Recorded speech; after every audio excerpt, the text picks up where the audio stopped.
See, I'll take that on Sunday, any day. Just drop it right there, get my 40-footer up the hill, and go home.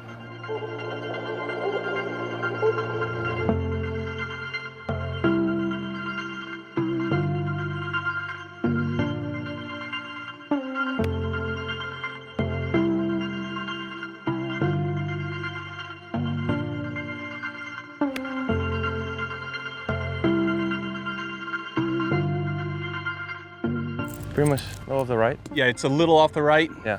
A lot of down. Yes, sir. There you go, bud. That's what it's swinging.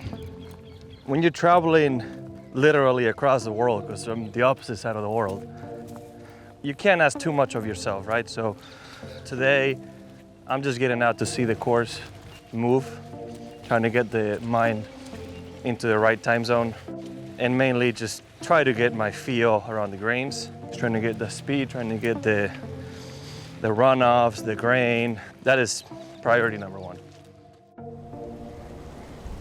112 hole. It's only 5 on, so. 112 straight down? Yeah, 107 front, 112 hole. Straight down. From my experience, the most important thing is to have that routine and stay consistent. That will get you in the right mindset to hit the shot you need to hit. If you do something consistently well, like just the one routine, and you stick to it, when it's under pressure, it would allow you to act as if it was this shot I just hit right now with no pressure whatsoever, right? It's just kind of what's gonna keep you consistent. And even in tournaments, you'll see me have similar schedules, no matter if it's Thursday morning on a tournament that might not be that big, or Sunday at a major, it'll be the same. You shouldn't do anything special for either or. At least in my mind. See, sometimes you see Adam walking there. We know the pin location is gonna be one back left, one somewhere in the middle, 2 on the right. It's usually what it's been. I will hit some putts to those pins, spend some time, maybe hit some chips to those pins. Today, so far, I've hit maybe 2 putts on each green, and that's been enough. Practice rounds, it's always the longest you'll ever see the golf course, at least off the tee. Off the left, you said? It is off the left. Yeah, it's like on a 45. What type of shot do we feel? 75? I think it's maybe even a little bit more than that. Okay. Yeah, there's quite a bit of wind up there, so. If we go long, we go long.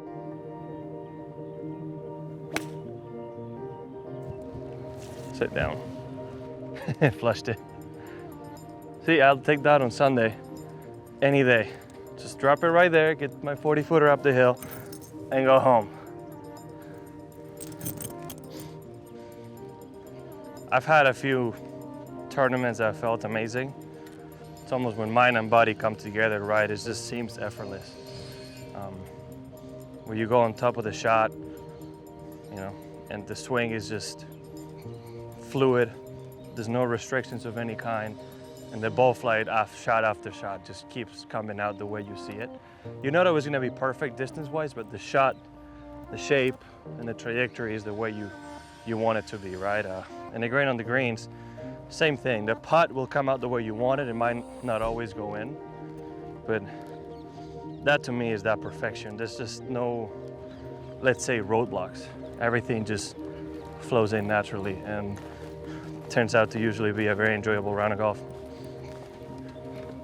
Yeah, a couple of the tee shots, I can see my body trying to move, and it's just a little separation. I can't reach it. Yeah. A little tight. A little Monday swings. Yes. Because the one thing I can tell you is I have never blamed him for a missed club or a missed shot, because the one thing I understand is no matter what he says, it's my choice. And if I choose to do something that he opposed, it's my responsibility. It's just knowing Jon, having worked with him for, gosh, almost 6 years now, and you get to know each other's tendencies, and for the most part, you let him go. I was given a great advice right before turning pro.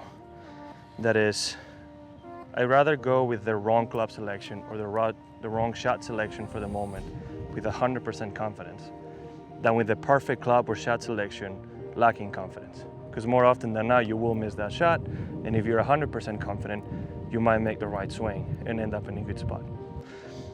Whether you're a good player or a bad player, whatever you feel like is the best shot, go with that.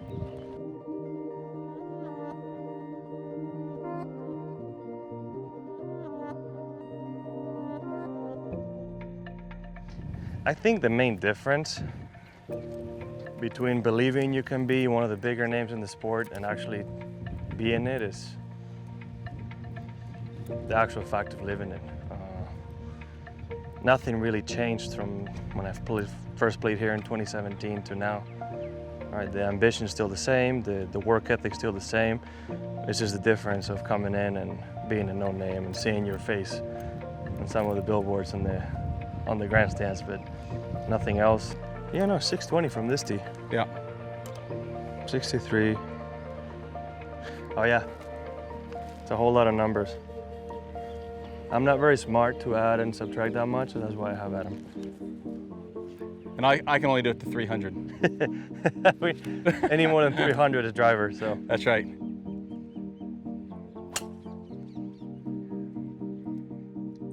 The one moment where it showed me how close I was when I played the Phoenix Open as an amateur.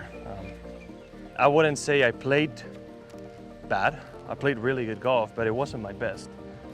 And I finished 5th in a PGA Tour event. So that's why when I turned pro, I had full faith that I could win right away, because I showed it to myself.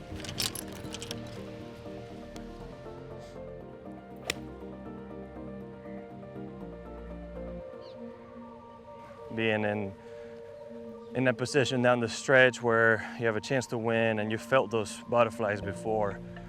Now I've been down this fairway with tied for the lead or a one-shot lead a couple times, and I felt it, right? It's not the easiest shot in the world and it's not the easiest hole to play, but the butterflies are gonna be there. It just means it matters. But if you stick to that routine, like I said, just focus on what you have to do, it becomes easier.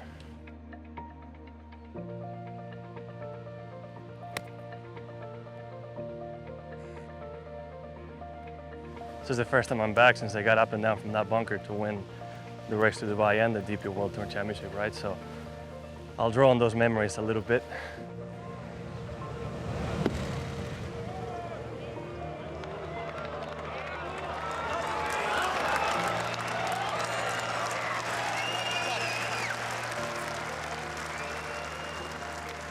I did get a really good lie, which made it easier, but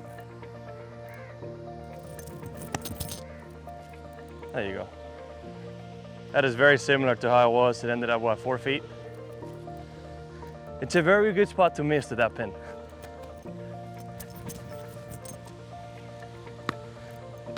Four feet and a whole lot of nerves.